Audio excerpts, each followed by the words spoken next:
Hello everyone, today I'm here to teach you how to remove the background of a photo in Windows using Paint 3D, a free program made by Microsoft.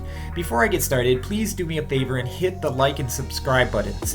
Don't forget to leave a comment. Okay, let's get started. Step 1. Open Paint 3D, which could already be installed on your computer. If it isn't, you can download it from the Microsoft Store or from the link provided in the video description.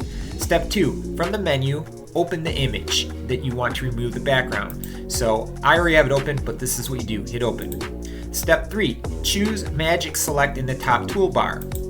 Okay. Step 4. Zoom in to the area you want cropped out.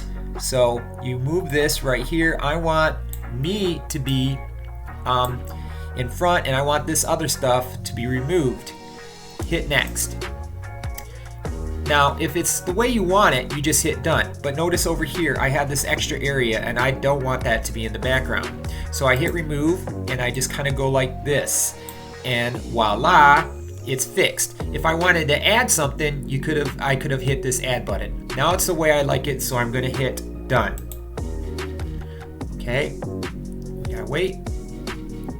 Now hit on the background. And then make sure canvas is selected. Sometimes some of these others might be selected, but make sure canvas is selected. Hit show canvas and the background is removed. Okay, now go to menu, hit save as, hit image, choose JPEG, or not JPEG, PNG, excuse me. And most likely you want a transparent background, so hit that. If you don't do this, then the background will be white. Now hit save. Save it to wherever you want. I'll just keep it untitled.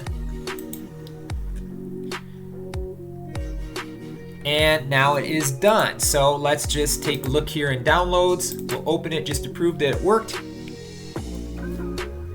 And it did. Okay. I hope that was useful. If you haven't already, please hit like and subscribe and write a comment. Make sure to return and check out some of my other videos with useful tips. Until next time, bye.